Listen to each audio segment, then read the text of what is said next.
ಮರುದಿನ ಜಗಕ್ಕೆಲ್ಲ ಬೆಳಗಾದರೂ ತುಳಸೀಪುರದ ಮನೆಯಲ್ಲಿ ಇನ್ನೂ ಮಂಕು ಕವಿದ ವಾತಾವರಣ. ನಿತ್ಯವೂ ಬೆಳಿಗ್ಗೆ ಬೇಗ ಬೇಗ ಸಿದ್ಧರಾಗಿ ತಮ್ಮ ಕೆಲಸಕ್ಕೆ ಹೊರಡುವ ಹರಿಶ್ಚಂದ್ರರಿಗೂ ಇಂದು ಏನೋ ವಿಮನಸ್ಕತೆ. ಸುಮತಿ ಬೆಳಿಗ್ಗೆ ಎದ್ದು ತಮ್ಮ ಕೆಲಸದಲ್ಲಿ ತೊಡಗಿಸಿಕೊಂಡು ತಾವು ಮಾಮೂಲಿನಂತೆ ಇರುವ ಹಾಗೆ ತೋರಿಸಿಕೊಳ್ಳತೊಡಗಿದರಾದರೂ ಮನೆಯವರ್ಯಾರೂ ಕಾಫಿಗಾಗಲಿ ತಿಂಡಿಗಾಗಲಿ ಬರಲಿಲ್ಲ. ತಾವಾಗಿಯೇ ಕರೆಯಲು ಸುಮತಿ ಅವರಿಗೆ ಬಿಗುಮಾನ ಬಿಡದು. ಹೀಗೆ ಬಿಸಿಯೇರಿದ ವಾತಾವರಣದಲ್ಲಿ ಒಬ್ಬರಿಗೊಬ್ಬರು ಮುಖ ಕೊಟ್ಟು ಮಾತನಾಡದೆ ಕಣ್ಣು ತಪ್ಪಿಸುತ್ತಿದ್ದಾಗ ಆನಂದ್ ಹೊರ ಹೋಗಲು ಸಿದ್ಧನಾಗಿ ಬಂದ. ಮೈಥಿಲಿಯನ್ನು ಪತ್ತೆ ಹಚ್ಚುವ ಯಾವುದೋ ಒಂದು ಸುಳಿವು ಹೊಳೆದಿತ್ತು ಅವನಿಗೆ. ಆನಂದ್, ತಿಂಡಿ ತಿಂದು ಹೋಗು. ಮಗ ಬರೀ ಹೊಟ್ಟೆಯಲ್ಲಿ ಹೊರಗೆ ಹೊರಟಾಗ ಇನ್ನೂ ಸಹಿಸಲಾರದೆ ಸುಮತಿ ಕಡೆಗೂ ಬಾಯಿ ತೆರೆದರು. ಬೇಡ, ಹಸಿವಿಲ್ಲ ಎಂದು ಕ್ಲುಪ್ತವಾಗಿ ಉತ್ತರಿಸಿದ ಆನಂದ್ ಅಂಗಳಕ್ಕೆ ಕಾಲಿಡುವಷ್ಟರಲ್ಲಿ ಸೂರ್ಯನ ಅಪ್ಪ ಅಮ್ಮ ಅನಿರೀಕ್ಷಿತವಾಗಿ ಪ್ರತ್ಯಕ್ಷರಾಗಿದ್ದರು. ನಿಜಕ್ಕೂ ಆ ಕ್ಷಣದಲ್ಲಿ ಅವರನ್ನು ಯಾರೂ ಕೂಡ ನಿರೀಕ್ಷೆ ಮಾಡಿರಲಿಲ್ಲವಾದ್ದರಿಂದ ಕ್ಷಣಕಾಲ ತಬ್ಬಿಬ್ಬಾಗಿದ್ದು ನಿಜ. ಹರಿಶ್ಚಂದ್ರರು, ಸುಮತಿ, ಆಗ ತಾನೇ ಸ್ನಾನ ಮುಗಿಸಿ ಅಜಾರದಲ್ಲಿ ಮಂಕಾಗಿ ಕುಳಿತಿದ್ದ ವಿನುತಾ ಎಲ್ಲರೂ ಏನು ಮಾತನಾಡದೆ ನಿಂತಾಗ ಮೊದಲು ಸುಧಾರಿಸಿಕೊಂಡ ಆನಂದ್ ತಾನೇ ಅವರನ್ನು ಸ್ವಾಗತಿಸಿ ಒಳಗೆ ಕರೆದೊಯ್ದ. ಇಂದಿನ ದಿನವಷ್ಟೇ ಅವರ ಮಗನನ್ನು ಇಲ್ಲಿಂದ ಕಣ್ಣೀರು ಹಾಕಿಕೊಂಡು ಹೋಗುವಂತೆ ಮಾಡಿದ್ದ ಸುಮತಿ ಈಗ ಇವರಿಬ್ಬರಿಗೆ ಏನು ಮಾಡಬೇಕೋ ತೋಚದೆ ಒದ್ದಾಡತೊಡಗಿದ್ದರು. ಹರಿಶ್ಚಂದ್ರರಿಗೂ ಏನೋ ಒಂದು ಸಂಕೋಚ ಕಾಡತೊಡಗಿತು. ಆದರೆ ಸೂರ್ಯನ ತಂದೆ ಇವರೆಲ್ಲರ ಭಾವನೆಗಳನ್ನು ಅರಿತವರಂತೆ ನೆನ್ನೆಯ ಘಟನೆಯ ಬಗ್ಗೆ ಏನು ಪ್ರಸ್ತಾಪಿಸದೆ, ನಮ್ಮ ಚಿಗುರು ರೆಸಾರ್ಟ್ ನೋಡೋಕೆ ಅಂತ ಬಂದ್ವಿ ಹರಿಶ್ಚಂದ್ರರೇ. ತುಂಬ ಸಮಯದಿಂದ ಬರಬೇಕೆಂದು ಆಸೆ ಇತ್ತು, ಆದರೆ ಅವಕಾಶ ಆಗಿರಲಿಲ್ಲ. ಈಗ ಏನಾದರೂ ಸರಿ, ಒಂದು ದಿನದ ಮಟ್ಟಿಗಾದರೂ ಹೋಗಿ ಬರೋಣ ಅಂತ ಹೊರಟು ಬಂದ್ವಿ. ಹೇಗಿದ್ದೀರಾ ಎಲ್ಲರೂ? ನಿಮ್ಮನ್ನೆಲ್ಲ ನೋಡಿ ತುಂಬ ಸಮಯ ಆಯಿತು ಎಂದರು. ಅವರ ಮಾತಿನ ಲಘು ಧಾಟಿಗೆ ವಾತಾವರಣ ಕೊಂಚ ಸಹಜವಾಯಿತು. ಸುಮತಿ ಆದಷ್ಟು ಸಹಜತೆಯಿಂದ ಅತಿಥಿಗಳನ್ನು ಸತ್ಕರಿಸತೊಡಗಿದರು. ಬೇಗ ಬೇಗ ಅವರಿಗಾಗಿ ಇನ್ನಷ್ಟು ಉಪಹಾರ ಸಿದ್ಧಪಡಿಸಿ ಬಿಸಿ ಬಿಸಿ ಕಾಫಿಯೊಂದಿಗೆ ಎಲ್ಲರಿಗೂ ಬಡಿಸಿದಾಗ ಕೊಂಚ ಹೊತ್ತಿನ ಹಿಂದೆ ತಿಂಡಿ ಬೇಡವೆನ್ನುತ್ತಿದ್ದ ಹರಿಶ್ಚಂದ್ರ ಆನಂದ್ ಈ ಅತಿಥಿಗಳ ಎದುರಿಗೆ ಬೇರೆ ದಾರಿ ಇಲ್ಲದೆ ಸುಮ್ಮನೆ ತಿನ್ನಬೇಕಾಯಿತು. ತಿಂಡಿ ಮುಗಿಯುವಾಗ ಆಗಲೇ 11:00. ರೀ, ನೀವು ತೋಟ ಗದ್ದೆ ನೋಡಬೇಕು ಅಂತಿದ್ರಲ್ಲ, ಹೋಗಿ ಬನ್ನಿ. ಮತ್ತೆ ಹೇಗೂ ಮಧ್ಯಾಹ್ನ ನಂತರ ಹೊರಡೋಕಿದೆ, ಈಗಲೇ ಹೋಗಿ ಬನ್ನಿ. ಸೂರ್ಯನ ತಾಯಿ ಕಣ್ಣಲ್ಲೇ ಸನ್ನೆ ಮಾಡುತ್ತಾ ಪತಿಗೆ ಸೂಚಿಸಿದಾಗ ಅವರು ತಂದೆ ಮಗನ ಸಮೇತ ತೋಟದ ಕಡೆ ನಡೆದರು. ಸೂರ್ಯನ ತಾಯಿಯ ಎದುರು ಹೀಗೆ ಏಕಾಂಗಿಯಾಗಿ ನಿಲ್ಲಲು ಸುಮತಿ ಅವರಿಗೆ ಏನೋ ಹಿಂಜರಿಕೆ. ಅವರ ಮುಖದಲ್ಲಿ ಕಾಣುತ್ತಿದ್ದ ಗಾಂಭೀರ್ಯ, ಅವರು ಹುಟ್ಟು ಶ್ರೀಮಂತ ಮನೆತನದವರು ಎಂಬ ಯಾವುದೋ ಸಣ್ಣ ಕೀಳರಿಮೆ, ನಿನ್ನೆ ಅವರ ಮಗನನ್ನು ಇಲ್ಲಿಂದ ನೋಯಿಸಿ ಕಳುಹಿಸಲು ಮುಖ್ಯ ಕಾರಣ ತಾವೇ ಎಂಬ ಇರುಸು ಮುರುಸು ಅವರ ಬಾಯಿ ತೆರೆಯಲು ಬಿಡಲಿಲ್ಲ. ಆದರೆ ಸೂರ್ಯನ ತಾಯಿ ಅದೆಷ್ಟು ಸಮಯದಿಂದ ಅವರನ್ನು ಬಲ್ಲವರಂತೆ ಆತ್ಮೀಯವಾಗಿ ಮಾತನಾಡತೊಡಗಿದರು.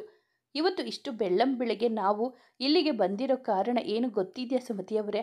ಅನ್ನಪೂರ್ಣೇಶ್ವರಿ ಶಾಂತವಾಗಿ ಪ್ರಶ್ನಿಸಿದಾಗ ಸುಮತಿ ಅವರ ಗಂಟಲು ಒಣಗಿತು. ಆದರೂ ಸಾವರಿಸಿಕೊಂಡು, ಬಹುಶಃ ಎಲ್ಲರ ಹಾಗೆ ನಾನು ಮಾಡಿದ್ದು ತಪ್ಪು ಅಂತ ಹೇಳೋಕೆ ಬಂದಿದ್ದೀರಿ, ಕಹಿ ಧ್ವನಿಯಲ್ಲಿ ಉತ್ತರಿಸಿದಾಗ ಅವರ ತುಟಿ ನಸುಬಿರಿಯಿತು. ಇಲ್ಲ ಸುಮತಿ, ನೀವು ತಪ್ಪು ತಿಳಿದುಕೊಂಡಿದ್ದೀರಿ. ನಾನಿಲ್ಲಿಗೆ ಬಂದಿದ್ದು ನನ್ನಿಂದಾದ ಒಂದು ತಪ್ಪನ್ನು, ಅದರಿಂದ ನಮ್ಮೆಲ್ಲರ ಬದುಕಿನ ಮೇಲಾದ ಪರಿಣಾಮವನ್ನು ನಿಮ್ಮ ಜೊತೆ ಹಂಚಿಕೊಳ್ಳೋಣ ಅಂತ. ವಿನುತಾ, ನೀನು ಕೂಡ ಇಲ್ಲಿ ಬಾ, ಇಲ್ಲೇ ನಮ್ಮ ಜೊತೆ ಕುಳಿತುಕೋ. ತನ್ನ ಭಾವಿ ಅತ್ತೆಯಾಗಬೇಕಾಗಿದ್ದ ಈ ಸುಂದರ ಸ್ತ್ರೀಯನ್ನು ತೇವವಾದ ಕಣ್ಣುಗಳಿಂದ ನೋಡುತ್ತಾ ತನ್ನ ಮುರಿದ ಕನಸಿನ ಚೂರುಗಳು ನೀಡುತ್ತಿದ್ದ ನೋವನ್ನು ಅನುಭವಿಸಿ ಸಂಕಟ ಪಡುತ್ತಾ ದೂರ ಕುಳಿತಿದ್ದ ವಿನುತಾ ಅವರ ಈ ಕರೆಗೆ ಮಂತ್ರಮುಗ್ಧಳಾದವಳಂತೆ ಬಂದು ಅವರ ಪಕ್ಕದಲ್ಲಿ ಕುಳಿತಳು. ಅನ್ನಪೂರ್ಣೇಶ್ವರಿ ಅವರ ಕೈ ಅಕ್ಕರೆಯಿಂದ ಅವಳ ತಲೆಯ ಮೇಲಾಡಿತು. ನಮ್ಮ ಮನೆಯ ಬಗ್ಗೆ, ಮನೆಯ ಜನರ ಬಗ್ಗೆ ನಿಮಗೆ ಎಷ್ಟು ತಿಳಿದಿದೆಯೋ ನನಗೆ ಗೊತ್ತಿಲ್ಲ. ಅದನ್ನೆಲ್ಲ ತಿಳಿಯದೆ ನಾನು ಈಗ ಹೇಳುತ್ತಿರೋ ಮಾತುಗಳನ್ನು ಅರ್ಥ ಮಾಡಿಕೊಳ್ಳೋಕೆ ಆಗಲ್ಲ. ಹಾಗಾಗಿ ಮೊದಲಿನಿಂದ ಶುರು ಮಾಡ್ತೀನಿ. ತಂದೆ ಮನೆಯಲ್ಲಿ ಯಾವುದಕ್ಕೂ ಕೊರತೆ ಇಲ್ಲದೆ ಕುಟುಂಬ ನಮ್ಮದು. ಮದುವೆಯಾಗಿ ಬಂದ ಮನೆ ಕೂಡ ನಂದಗೋಕುಲದ ಹಾಗೆ ಇತ್ತು. ಪ್ರೀತಿಸುವ ಪತಿ, ಅಕ್ಕರೆಯಿಂದ ಕಾಣುವ ಅತ್ತೆ. ದಿನಗಳು ಸರಿದಿದ್ದೇ ತಿಳಿಯಲಿಲ್ಲ. ಮೊದಲು ಚರಣ್ ಜನಿಸಿದ. ಆಮೇಲೆ 6 ವರ್ಷಗಳ ನಂತರ ಸೂರ್ಯ ಹುಟ್ಟಿದ್ದು. 2ನೇ ಮಗು ಬೇಕು ಅಂತ ನಾವೆಲ್ಲರೂ ಆಸೆಪಟ್ಟು ಕಾತರಿಸಿ ಪಡೆದ ಕಂದ ಅವನು. ಮನೆಯ ಎಲ್ಲರಿಗೂ ಅವನೆಂದರೆ ಅಚ್ಚುಮೆಚ್ಚು. ನಂಗಂತೂ ನನ್ನ ಪ್ರಾಣವೇ ಅವನಲ್ಲಿದೆ ಅನ್ನೋವಷ್ಟು ಪ್ರೀತಿ. ಅವನಿಗೂ ಮನೆಯವರೆಲ್ಲರಿಗಿಂತ ನನ್ನ ಮೇಲೆ ಮಿತಿ ಇಲ್ಲದಷ್ಟು ಪ್ರೀತಿ ಗೌರವ. ನನ್ನನ್ನು ಬಿಟ್ಟು ಒಂದು ದಿನ ಹೊರಗಿರೋದು ಅವನಿಗೆ ಕಷ್ಟ ಆಗ್ತಿತ್ತು, ನನಗೂ ಕೂಡ. ನಮ್ಮ ಮನೆಯಲ್ಲಿ ಮೊದಲಿನಿಂದಲೂ ನಾನು ಅನಭಿಷಿಕ್ತ ರಾಣಿಯ ಹಾಗೆ ಇದ್ದವಳು. ಅದರಲ್ಲೂ ಅತ್ತೆ ತೀರಿಕೊಂಡ ನಂತರ ನನ್ನ ಮಾತನ್ನು ಯಾರೂ ಕೂಡ ತೆಗೆದು ಹಾಕ್ತಿರಲಿಲ್ಲ. ಮಕ್ಕಳು, ಗಂಡ ಎಲ್ಲರಿಗೂ ನನ್ನ ಮಾತು ವೇದವಾಕ್ಯ. ಇಡೀ ಮನೆಯ ಯಾವುದೇ ನಿರ್ಧಾರವೇ ಆಗಿದ್ರೂ ಅದನ್ನು ನಾನು ತೆಗೆದುಕೊಳ್ಳುತ್ತಿದ್ದೆ. ನನ್ನ ಚರಣ್ ಪ್ರಾಪ್ತವಯಸ್ಕನಾದಾಗ ನಾನೇ ಅವನಿಗೆ ಪೂಜಾಳನ್ನು ಹುಡುಕಿ ಮದುವೆ ಮಾಡಿಸಿದೆ. ನನ್ನ ಮಗನಿಗೆ ನನ್ನ ಆಯ್ಕೆಯ ಮೇಲೆ ಸಂಪೂರ್ಣ ಭರವಸೆ ಇತ್ತು.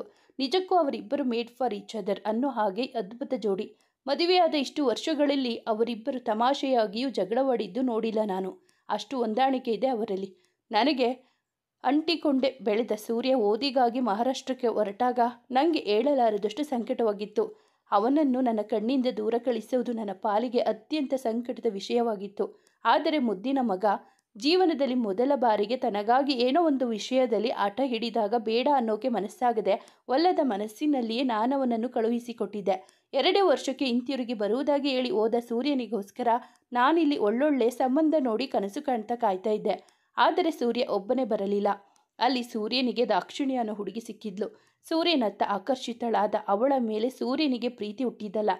ಆದರೆ ಆ ಹಠಮಾರಿ ದಾಕ್ಷಿಣ್ಯ ಬಲವಂತವಾಗಿ ಇವನ ಹಿಂದೆ ಬಿದ್ದು ಸಾಯೋದೋಗೆ ಹೆದರಿಸಿ ಅವಳನ್ನು ಪ್ರೀತಿಸಲು ಒಪ್ಪಿದನಂತೆ. ಈ ವಿಷಯ ನನಗೆ ಅದೆಷ್ಟು ದಿನಗಳ ನಂತರ ಗೊತ್ತಾಗಿದ್ದು. ನನ್ನ ಮಗ ಅವಳ ಪ್ರೀತಿಗೆ ಸೋತು ಅಥವಾ ಅವಳ ಬಲವಂತಕ್ಕೆ ಸೋತೋ ಅವಳನ್ನು ಒಪ್ಪಿಕೊಂಡಿದ್ದ. ಇದ್ಯಾವುದು ಗೊತ್ತಿಲ್ಲದೆ ನಾನು ಅವನಿಗಾಗಿ ಒಂದು ಒಳ್ಳೆ ಸಂಬಂಧವನ್ನು ಹುಡುಕಿ ಮದುವೆ ನಿಶ್ಚಯ ಮಾಡುವಷ್ಟರಲ್ಲಿ ದಾಕ್ಷಿಣ್ಯ ನಮ್ಮ ಮನೆಗೆ ಬಂದಳು. ಅದೇಕೋ ಗೊತ್ತಿಲ್ಲ, ನನ್ನ ದಾಕ್ಷಿಣ್ಯಳ ಮೊದಲ ಭೇಟಿಯೇ ಒಂದು ತಪ್ಪು ತಿಳುವಳಿಕೆಯ ಮೂಲಕ ಆರಂಭವಾಯಿತು. ಅಥವಾ ಮೊದಲ ಭೇಟಿಯಲ್ಲಿ ಅವಳಿಂದಾದ ಒಂದು ತಪ್ಪನ್ನು ನಾನು ತುಂಬ ದೊಡ್ಡ ರೀತಿಯಲ್ಲಿ ತೆಗೆದುಕೊಂಡೆ. ನಮ್ಮಿಬ್ಬರ ನಡುವೆ ಅವತ್ತು ದೊಡ್ಡ ಜಗಳ ನಡೆದು ಹೋಯಿತು. ಅದಾದ ಮೇಲೆ ನಾನು ದಾಕ್ಷಿಣ್ಯಳನ್ನು ಮದುವೆ ಆಗಬೇಡ, ಬಿಟ್ಟು ಬಿಡು ಅಂತ ನನ್ನ ಸೂರ್ಯನನ್ನು ಪೀಡಿಸೋಕೆ ಶುರು ಮಾಡಿದೆ. ಅತ್ತಲಿಂದ ದಾಕ್ಷಿಣ್ಯ ಕೂಡ ನೀನು ನನ್ನಿಂದ ದೂರ ಆದರೆ ನಾನು ಸತ್ತೇ ಹೋಗ್ತೀನಿ ಅಂತ ಹೆದರಿಸಿ ಸೂರ್ಯನನ್ನು ಮಹಾರಾಷ್ಟ್ರಕ್ಕೆ ಕರೆದುಕೊಂಡು ಹೋಗಿ ಅವನನ್ನು ದಾರಿ ತಪ್ಪಿಸಿ ಮದುವೆಯಾಗಿ ಬಿಟ್ಟಳು. ಈ ವಿಷಯ ನಮಗೆಲ್ಲ ಗೊತ್ತಾಗಿದ್ದು ಸಾಕಷ್ಟು ದಿನಗಳ ನಂತರ. ನನಗೆ ಅವತ್ತು ಬಂದಿದ್ದ ಕೋಪ ಅದೆಷ್ಟು ತೀವ್ರವಾಗಿತ್ತು ಅಂದರೆ ಅದೇ ದಿನ ನಾನು ಮಗ ಸೊಸೆ ಇಬ್ಬರನ್ನು ದೂರ ಮಾಡಿಕೊಂಡೆ. ನನ್ನ ಮನಸ್ಸು ಅದೆಷ್ಟರ ಮಟ್ಟಿಗೆ ಮುರಿದು ಹೋಯಿತು ಅಂದರೆ ಸೂರ್ಯ ಪದೇ ಪದೇ ನನ್ನ ಹತ್ರ ಓಡಿ ಬಂದು ಒಮ್ಮೆ ನನ್ನನ್ನು ಕ್ಷಮಿಸಿ ಅಮ್ಮ ಅಂತ ಗೋಗರಿತಿದ್ರು. ನಾನು ಕಿವುಡಿ ಹಾಗೆ ವರ್ತಿಸಿದ್ದೆ. ಆ ದಿನಗಳಲ್ಲಿ ನನ್ನ ವರ್ತನೆಯಿಂದ ನನ್ನ ಮಗನ ಮನಸ್ಸಿಗಾದ ಗಾಯ, ನನ್ನ ಮನೆಯವರೆಲ್ಲರೂ ಅನುಭವಿಸುತ್ತಿದ್ದ ನೋವು ಯಾವುದು ನನ್ನ ತಲೆಗೆ ಅರ್ಥವಾಗಲಿಲ್ಲ. ಅಲ್ಲಿ ಇದ್ದಿದ್ದು ಬರೀ ಅಹಂಕಾರ. ಇಷ್ಟೊಂದು ಪ್ರೀತಿಯಿಂದ ಸಾಕಿದ ಮಗ ನನ್ನ ಇಷ್ಟಕ್ಕೆ ವಿರುದ್ಧವಾಗಿ ಹೋದ ಅನ್ನೋ ರೋಷ. ನನ್ನ ಮಗನನ್ನು ನನ್ನಿಂದ ದೂರ ಮಾಡಿದ್ದು ಈ ಹುಡುಗಿ ಅನ್ನೋ ತಿರಸ್ಕಾರ ಅಷ್ಟೆ. ನನಗೆ ಮೊಮ್ಮಗಳು ಹುಟ್ಟಿದಾಗಲೂ ಬರೀ ಮಗುವನ್ನು ಸ್ವೀಕರಿಸಿದ್ನೇ ಹೊರತು ನನ್ನ ಮಗನನ್ನು ನನ್ನಿಂದ ದೂರ ಮಾಡಿದ ಸೊಸೆಯನ್ನು ನಾನು ಸ್ವೀಕರಿಸಲೇ ಇಲ್ಲ.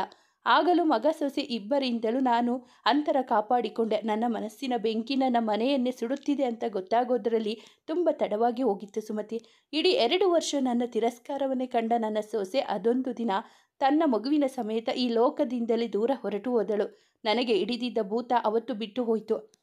ನೋಡುತ್ತಿದ್ದಂತೆ ನನ್ನ ನಂದಾಗೋಕುಲದಂತಹ ಮನೆ ಮರುಭೂಮಿಯ ಆಗಾಯಿತು. ಸೂರ್ಯ ಈ ಆಘಾತ ತಾಳಲಾರದೆ ಕುಸಿದು ಹೋಗಿ ತನ್ನ ಕೈ ಕತ್ತರಿಸಿಕೊಂಡ. ಅವತ್ತು ಅವನನ್ನು ಉಳಿಸಿಕೊಳ್ಳೋಕೆ ನಾವು ಪಟ್ಟ ಕಷ್ಟ ಅಷ್ಟಿಷ್ಟಲ್ಲ ಸುಮತಿ. ಪೂರ್ತಿ 2 ತಿಂಗಳು ಅವನು ಬದುಕುಳಿಯುವ ಯಾವ ಭರವಸೆಯನ್ನು ಡಾಕ್ಟರ್ ನಮಗೆ ಕೊಟ್ಟಿರಲಿಲ್ಲ. ಈ 2 ತಿಂಗಳು 1000 ಬಾರಿ ಸತ್ತು ಬದುಕಿದ್ದೀನಿ ನಾನು. ಹೇಗೋ ಅವನನ್ನು ಉಳಿಸಿ ಮನೆಗೆ ಕರೆತಂದರೆ ಬಂದಿದ್ದು ಅವನ ದೇಹ ಮಾತ್ರ. ಅವನ ಮನಸ್ಸು ಅದ್ಯಾವಾಗಲೋ ಸುಟ್ಟು ಕರಕಲಾಗಿತ್ತು. ದುರಾದೃಷ್ಟವಶಾತ್ ಅದಕ್ಕೆ ನಾನೇ ಕಾರಣಕರ್ತಳಾಗಿದ್ದೆ. ಸೂರ್ಯ ಮನೆಯವರೊಂದಿಗೆ ಮಾತು ನಿಲ್ಲಿಸಿದ. ಬದುಕಿನೆಡೆಗೆ ಆಸಕ್ತಿ ಕಳೆದುಕೊಂಡ. ತುಂಬ ಮಾನಸಿಕ ಸಮಸ್ಯೆಗಳನ್ನು ಎದುರಿಸಿ ಸುಮಾರು 1 ವರ್ಷ ಅವನಿಗೆ ಟ್ರೀಟ್ಮೆಂಟ್ ಕೊಡಬೇಕಾಗಿ ಬಂತು. ಯಾವತ್ತೂ ಆಸ್ಪತ್ರೆಯಲ್ಲಿ ನನ್ನ ಸೊಸೆ ಮತ್ತು ಮಗುವನ್ನು ಬಿಳಿ ಬಟ್ಟೆಯಲ್ಲಿ ಸುತ್ತಿದ ಸ್ಥಿತಿಯಲ್ಲಿ ನೋಡಿದ್ದನೋ ಅವತ್ತಿನಿಂದ ನಾನಾಗಿ ಉಳಿದಿಲ್ಲ.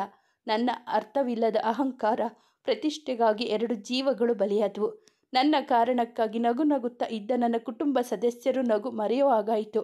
ದಾಕ್ಷಿಣಿಯ ಜೊತೆ ಮದುವೆಯ ನಂತರ ನನ್ನ 1000 ತಿರಸ್ಕಾರದ ನಂತರವೂ ಪದೇ ಪದೇ ನನ್ನತ್ತ ಹಂಬಲಿಸಿ ಓಡಿ ಬರುತ್ತಿದ್ದ ನನ್ನ ಸೂರ್ಯ ನನ್ನ ಹತ್ರ ಮುಖ ಕೊಟ್ಟು ಮಾತನಾಡುವುದನ್ನು ನಿಲ್ಲಿಸಿದ. ಇವತ್ತಿಗೂ ಅವನು ನನ್ನ ಹತ್ತಿರ ಮಾತನಾಡುವುದಿಲ್ಲ. ಒಬ್ಬ ತಾಯಿಗೆ ಅದಕ್ಕಿಂತ ದೊಡ್ಡ ಶಿಕ್ಷೆ ಇನ್ನೇನು ತಾನೇ ಇರೋಕೆ ಸಾಧ್ಯ ಹೇಳಿ. ಈಗಲೂ ಒಮ್ಮೊಮ್ಮೆ ಕುಳಿತು ಯೋಚಿಸುವಾಗ ನನಗೆ ನನ್ನ ಬಗ್ಗೆ ಅಸಹ್ಯವಾಗುತ್ತೆ. ದಾಕ್ಷಿಣ್ಯ ನನಗಿಷ್ಟವಾಗದಿದ್ದರೆ ಏನಂತೆ, ಸೂರ್ಯ ಜೊತೆ ಅವಳ ಸಂಬಂಧ ಚೆನ್ನಾಗೇ ಇತ್ತಲ್ಲ. ಹೇಗೋ ಅವರಿಬ್ಬರು ತಮ್ಮ ತಮ್ಮ ಬದುಕನ್ನು ಕಟ್ಟಿಕೊಂಡು ಎಲ್ಲ ಒಂದು ಕಡೆ ಇರ್ತಿದ್ರು.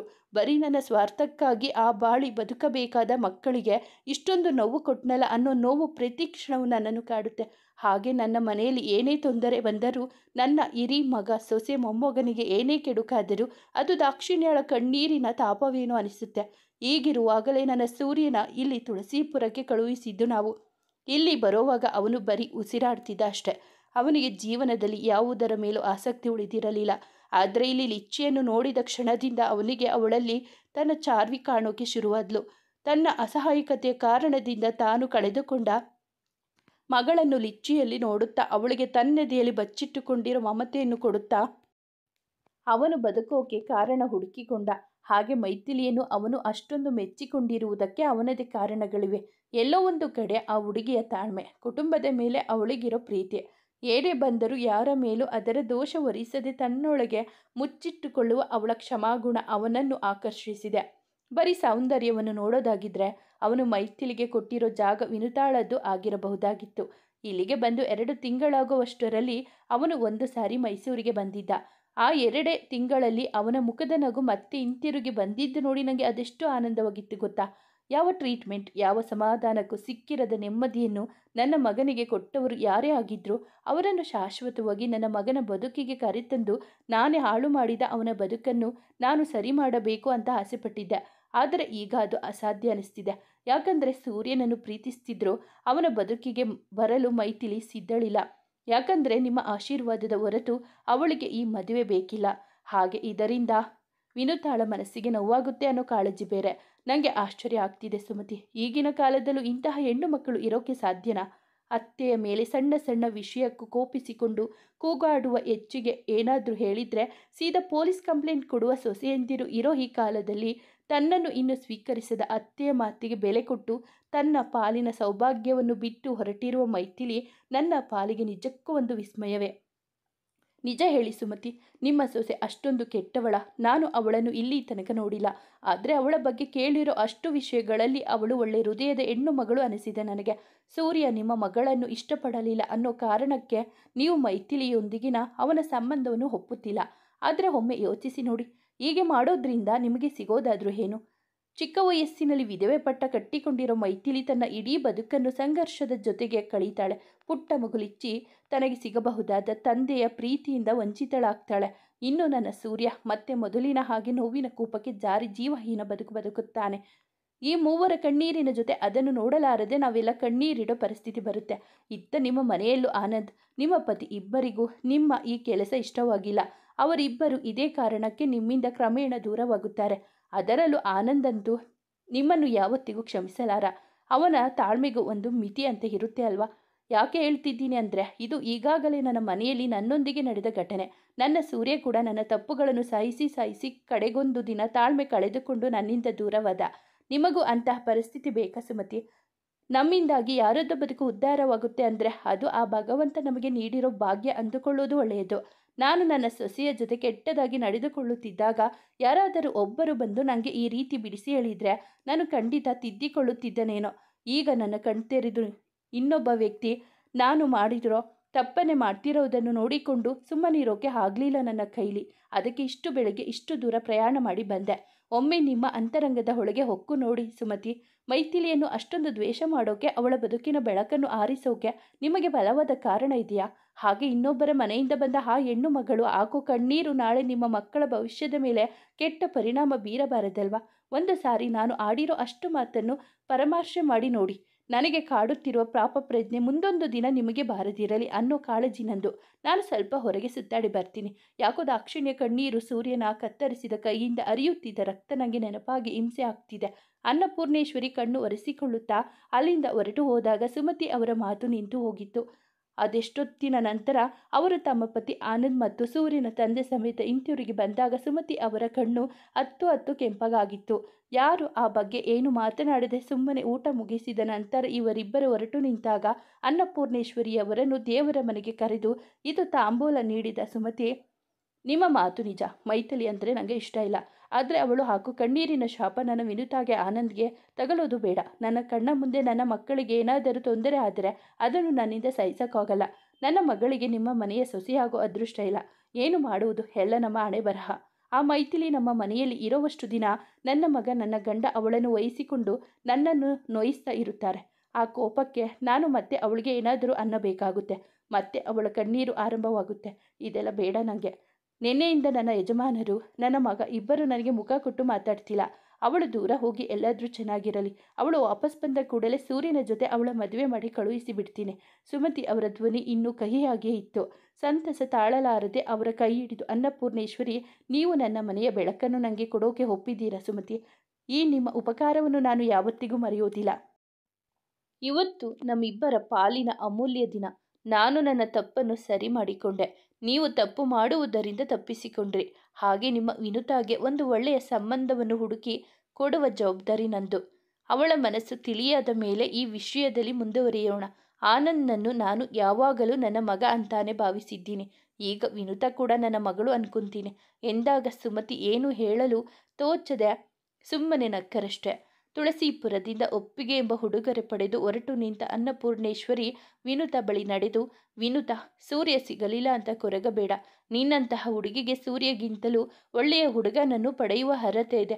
ನಿನಗಾಗಿ ನಾನೇ ಒಳ್ಳೆ ಸಂಬಂಧ ನೋಡಿ ನಿನ್ನ ಮದುವೆ ಮಾಡಿಸುತ್ತೀನಿ. ದಯವಿಟ್ಟು ಕೊರಗಬೇಡ ಮಗಳೇ. ಸೂರ್ಯ ಯಾವತ್ತಿಗೂ ನಿನ್ನನ್ನು ಮನಸ್ಸಿನೊಳಗೆ ಬಿಟ್ಟುಕೊಳ್ಳಲಿಲ್ಲ ಅನ್ನೋ ಸತ್ಯನ ಒಮ್ಮೆ ನಿನ್ನ ಮನಸ್ಸಿಗೆ ಅರ್ಥ ಮಾಡಿಸು. ಬೇಗ ಮತ್ತೆ ಮೊದಲಿನ ವಿನುತಾ ಆಗು ಎಂದವರೇ ವಿನುತಾಳನ್ನು ತಬ್ಬಿಕೊಂಡು ಅವಳ ಹಣೆಗೊಂದು ಮುತ್ತಿಟ್ಟರು. ಅವರನ್ನು ತಬ್ಬಿಕೊಂಡ ವಿನುತಾ ಕಣ್ಣಲ್ಲಿ ನೀರಿತ್ತು.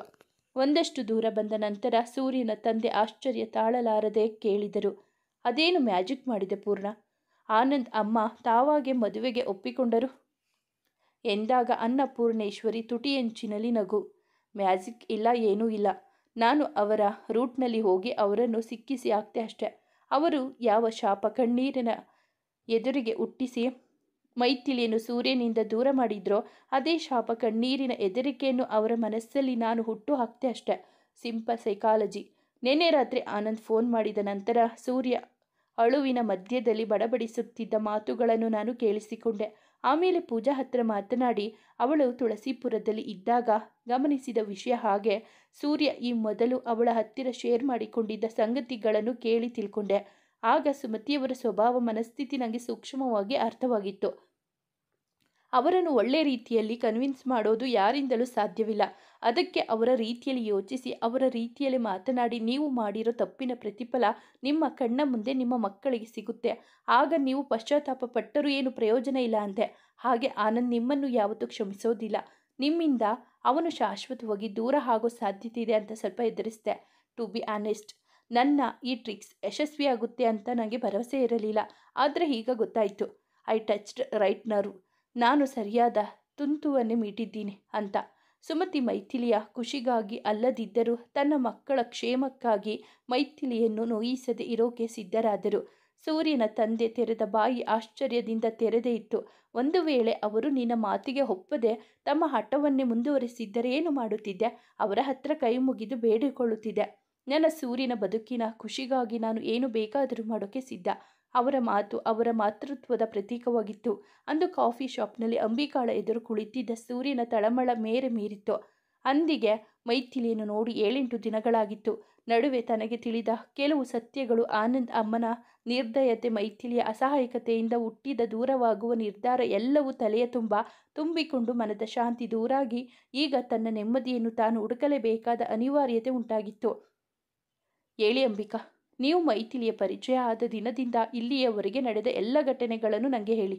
ಮೈಥಿಲಿಯ ಪರಿಚಿತರು, ಅವಳ ತಂದೆಯ ಪರಿಚಿತರು, ನೀವಲ್ಲದೆ ಅವಳಿಗೆ ಇರಬಹುದಾದ ಆತ್ಮೀಯರು, ಬೇಸರವಾದಾಗ ಅವಳು ಹೋಗುವ ಜಾಗ, ಏನೇನು ಗೊತ್ತಿದೆಯೋ ಎಲ್ಲ ಹೇಳಿ. ಅಂಬಿಕಾ ತನಗೆ ತಿಳಿದಿದ್ದ ಪ್ರತಿಯೊಂದು ಸೂರ್ಯನ ಮುಂದೆ ನೆನಪಿಸಿಕೊಂಡು ಹೇಳತೊಡಗಿದಾಗ ಸೂರ್ಯ ಆಸಕ್ತಿಯಿಂದ ಕೇಳತೊಡಗಿದ. ತನ್ನ ಹೊರತಾಗಿ ಮೈಥಿಲಿಯೊಂದಿಗೆ ಸ್ನೇಹದಿಂದ ಇನ್ನೂ ಒಬ್ಬಿಬ್ಬರು ಗೆಳತಿಯರು, ಮೈಥಿಲಿಯ ತಂದೆಯ ಆತ್ಮೀಯ ಸ್ನೇಹಿತರು, ಒಮ್ಮೆ ಮೈಥಿಲಿಯ ತಂದೆಗೆ ಸೀರಿಯಸ್ ಆಗಿದ್ದಾಗ ಸಹಾಯಕ್ಕೆ ಬಂದಿದ್ದ, ಈಗ ಅಮೆರಿಕದಲ್ಲಿರೋ ಅವರ ಹಳೆಯ ವಿದ್ಯಾರ್ಥಿ, ಮೈಥಿಲಿ ತಾನು ಟ್ಯೂಷನ್ ಕೊಡುತ್ತಿದ್ದ 10 ಮನೆಗಳ ಪರಿಚಯ. ಯಾವುದನ್ನು ಕೇಳಿದರೂ ಸೂರ್ಯನ ಮನಸ್ಸಿಗೆ ಮೈಥಿಲಿ ಎಲ್ಲಿರಬಹುದು ಎಂಬ ಸುಳಿವು ಸಿಗಲಿಲ್ಲ. ಅಂಬಿಕಾ ಹೇಳಿದ ಲೀಸ್ಟ್ನಲ್ಲಿರುವ ಯಾರೊಂದಿಗೂ ಮೈಥಿಲಿ ಅಗತ್ಯಕ್ಕಿಂತ ಹೆಚ್ಚಿನ ಸಲುಗೆ, ಆತ್ಮೀಯತೆ ಹೊಂದಿರಲಿಲ್ಲ ಎಂಬುವುದು ಅಂಬಿಕಾಳ ಮಾತಿನಿಂದ ಅವನಿಗೆ ಅರ್ಥವಾಗಿತ್ತು. ಸಾಕಷ್ಟು ಹೊತ್ತಿನ ನಂತರ ಇನ್ನೇನು ಹೊರಡಬೇಕು ಅನ್ನುವಷ್ಟರಲ್ಲಿ ಸೂರ್ಯ ಏನೋ ಹೊಳೆದವನಂತೆ ತಟ್ಟನೆ ಕೇಳಿದ. ಅಂಬಿಕಾ, ಮೈಥಿಲಿಯ ಅಮ್ಮನ ಬಗ್ಗೆ ಏನು ಹೇಳಲೇ ಇಲ್ಲ ನೀವು? ಹೇಳೋಕೆ ನನಗೂ ಅವರ ಬಗ್ಗೆ ಹೆಚ್ಚು ಗೊತ್ತಿಲ್ಲ ಸೂರ್ಯ. ನಾನು ಮೈಥಿಲಿಯನ್ನು ಮೊದಲ ಬಾರಿಗೆ ನೋಡುವಾಗ ಅವಳ ತಾಯಿ ತೀರಿಕೊಂಡು 4-5 ವರ್ಷ ಆಗಿತ್ತು. ಬಹುಶಃ ಅವಳು 7 ಅಥವಾ 8ನೇ ತರಗತಿಯಲ್ಲಿರುವಾಗ ಅವರು ಅವಳಿಂದ ದೂರವಾಗಿದ್ದು. ಹೋ, ಅವರು ಕೂಡ ಉಡುಪಿಯವರೇನಾ? ಇಲ್ಲ ಸೂರ್ಯ, ಅವರು ಕೊಡಗಿನವರು. ಮೈಥಿಲಿ ತಂದೆ ಯಾವಾಗಲೋ ಕೊಡಗಿಗೆ ಪ್ರವಾಸ ಹೋದಾಗ ಅಲ್ಲಿ ಆಂಟಿನ ನೋಡಿದಂತೆ. ಆಮೇಲೆ ಪ್ರೀತಿಯಾಗಿ ಮದುವೆ ಕೂಡ ಆಯಿತು. ಮೈಥಿಲಿಗೆ ಅವಳ ತಾಯಿಯ ಕಡೆಯವರು ಅಂತ ಯಾರೂ ಇಲ್ವಾ? ಇಲ್ಲ ಸೂರ್ಯ, ಅವಳ ತಾಯಿಯ ತಾಯಿ ಮೈತು ಚಿಕ್ಕವಳಿದ್ದಾಗಲೇ ತೀರಿಕೊಂಡರು. ಹೋ ಹೌದಾ? ಸೂರ್ಯ ನಿರಾಸೆಯ ಧ್ವನಿಯಲ್ಲಿ ನುಡಿದ. ಅಂಬಿಕಾಳನ್ನು ಬೀಳ್ಕೊಂಡು ಹೊರಟರು. ಮೈಥಿಲಿಯ ಕುರಿತು ಒಂದು ತೀರ್ಮಾನಕ್ಕೆ ಬರಲು ಅವನಿಂದ ಸಾಧ್ಯವಾಗಲಿಲ್ಲ. ಏನಾದರೂ ಸರಿಯೇ, ಇಂದು ಅಂಬಿಕಾ ಹೇಳಿದ ಅಷ್ಟು ಜನರನ್ನು ಭೇಟಿಯಾಗುವ ಪ್ರಮೇಯ ಬಂದರೂ ಚಿಂತೆ ಇಲ್ಲ ಮೈತು.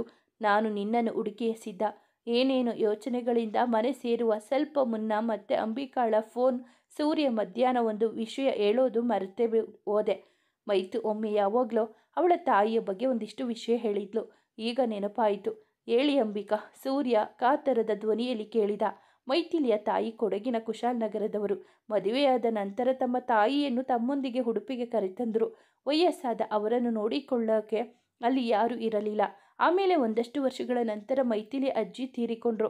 ಅಲ್ಲಿಯ ತನಕ ಕೊಡಗಿನ ಅವರ ಮನೆಯನ್ನು ಆಂಟಿ ಬಾಡಿಗೆಗೆ ಕೊಟ್ಟಿದ್ರು. ಅವರ ಮನೆಯ ಪಕ್ಕದಲ್ಲಿ ಇದ್ದ ಖಾಲಿ ಜಾಗದಲ್ಲಿ ಆಶ್ರಮ ತಲೆ ಎತ್ತುವುದರಲ್ಲಿ ಇದ್ದಾಗ ಆ ಕಾಂಪೌಂಡ್ಗೆ ತಾಗಿದಂತೆ ಇದ್ದ ತಮ್ಮ ಸ್ವಲ್ಪ ಜಾಗ ಮತ್ತು ಮನೆಯನ್ನು ಆಂಟಿ ಆ ಆಶ್ರಮಕ್ಕೆ ದಾನವಾಗಿ ಕೊಟ್ಟರು. ಸಮಾಜ ಸೇವೆಯ ಮೇಲೆ ಅತೀವ ಆಸಕ್ತಿ ಇತ್ತು ಅವರಿಗೆ. ಆಮೇಲೆ ಅಲ್ಲಿ ವೃದ್ಧಾಶ್ರಮ ಆರಂಭವಾಯಿತು. ತಾವು ಬದುಕಿದ್ದಷ್ಟು ದಿನ ತಮ್ಮ ಪತಿ ಮತ್ತು ಮಗಳೊಂದಿಗೆ ವರ್ಷಕ್ಕೆ ಒಮ್ಮೆಯಾದರೂ ಅಲ್ಲಿಗೆ ಹೋಗಿ ತಮ್ಮ ಕೈಲಾದ ಸಹಾಯ ಮಾಡಿ ಬರ್ತಿದ್ರು. ಅವರ ಮರಣದ ನಂತರ ಅಂಕಲ್ ಮತ್ತು ಮೈತಿ ಕೂಡ ಒಂದಷ್ಟು ಬಾರಿ ಅಲ್ಲಿಗೆ ಹೋಗಿದ್ರಂತೆ. ಆದರೆ ಕ್ರಮೇಣ ಅಂಕಲ್ ಆರೋಗ್ಯ ಕೂಡ ಹಾಳಾಯಿತು. ಮೈತು ತನ್ನದೇ ಸಮಸ್ಯೆಯಲ್ಲಿ ಮುಳುಗಿ ಹೋದ್ಲು. ಆದರೆ ಭರತ್ ಜೊತೆ ಮದುವೆಯಾದ ಮೇಲೆ ಯಾವಾಗಲೂ 1-2 ಬಾರಿ ಅಲ್ಲಿಗೆ ಹೋಗಿದೆ ಅಂತ ಹೇಳಿದ್ದು ನೆನಪು.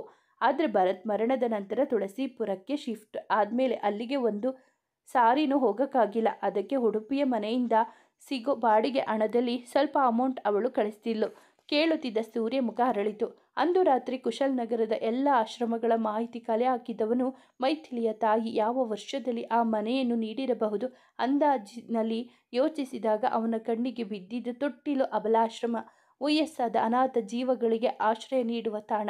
ಮನದಲ್ಲಿ 1000 ನೋವನ್ನು ತನ್ನೊಳಗೆ ಬಚ್ಚಿಟ್ಟುಕೊಂಡ ಯಾವ ಹೆಣ್ಣಾದರೂ ಬಯಸುವುದು ತನ್ನ ತಾಯಿಯ ಮಡಿಲನ್ನು. ಆದರೆ ಮೈಥಿಲಿಗೆ ಆ ಸೌಭಾಗ್ಯವಿಲ್ಲ. ಕಡೆ ಪಕ್ಷ ತನ್ನ ತಾಯಿ ಹುಟ್ಟಿ ಬೆಳೆದ ಊರು, ಅವರ ನೆನಪಿಗಾಗಿ ಉಳಿದುಕೊಂಡಿರುವ ಆ ಮನೆ ಖಂಡಿತ ಅವಳನ್ನು ಸೆಳೆದಿರುತ್ತೆ. ಬೇರೆ ಯಾವ ಹುಡುಕಾಟವನ್ನು ಮಾಡದೆ ಮೊದಲು ಅಲ್ಲಿಗೆ ಹೋಗಿ ನೋಡಬೇಕಿದೆ. ಸೂರ್ಯ ಪೂರ್ತಿ 8-10 ದಿನಗಳ ನಂತರ ನೆಮ್ಮದಿಯಿಂದ ನಿದ್ರಿಸಿದ್ದ. ಬೆಳಿಗ್ಗೆ 9ಕ್ಕೆ ಸೂರ್ಯ ಒಂದೇ ವೇಗದಲ್ಲಿ ಕುಶಾಲನಗರ ಸೇರಿದಾಗ ಆಗಲೇ ಮಧ್ಯಾಹ್ನ 2 ಗಂಟೆ. ಹೊಟ್ಟೆ ತಾಳ ಒಡೆಯುತ್ತಿದ್ದರೂ ಮೈಥಿಲಿಯನ್ನು ಲಿಚ್ಚಿಯನ್ನು ನೋಡುವ ತವಕ ಬೇರೆ ವಿಷಯಗಳ ಕಡೆಗೆ ಅವನ ಗಮನ ಹರಿಸದಂತೆ ಮಾಡಿತು. ಕಾರು ತೊಟ್ಟಿಲು ಆಶ್ರಮದೊಳಗೆ ಸಾಗುತ್ತಿದ್ದಂತೆ ವಿಶಾಲವಾದ ಕಾಂಪೌಂಡ್, ಹಚ್ಚ ಹಸಿರಿನ ಹಣ್ಣಿನ ಮರಗಳು, ಬಣ್ಣ ಬಣ್ಣಗಳ ಹೂವಿನ ಗಿಡಗಳು, ಹಸಿರು ಹೊದಿಕೆಯ ವಿಶಾಲವಾದ ಅಂಗಳ, ಅಲ್ಲಲ್ಲಿ ಮರದ ನೆರಳಿನಲ್ಲಿ ಕುಳಿತಿರುವ ವಯಸ್ಸಾದ ವೃದ್ಧ ಜೀವಗಳು. ಎಲ್ಲರತ್ತ ಕಣ್ಣು ಹಾಯಿಸುತ್ತಾ ಮುಂದೆ ಸಾಗಿ ಕಾರು ನಿಲ್ಲಿಸಿದ ಸೂರ್ಯ ಸೀದಾ ಆಶ್ರಮದೊಳಗೆ ನಡೆದು ಆಫೀಸಿನಂತೆ ಕಾಣುತ್ತಿದ್ದ ಕೋಣೆಯೊಂದರ ಬಳಿ ನಿಂತು ಒಳ ನೋಡಿದ. ತಲೆ ತಗ್ಗಿಸಿ ಏನೋ ಬರೆಯುತ್ತಿದ್ದ ಮಧ್ಯ ವಯಸ್ಸಿನ ಮಹಿಳೆಯೊಬ್ಬರು ತಲೆ ಎತ್ತಿ ಇವನನ್ನು ನೋಡಿ ಎಸ್ ಎಂದರು ಪ್ರಶ್ನಾರ್ಥಕವಾಗಿ.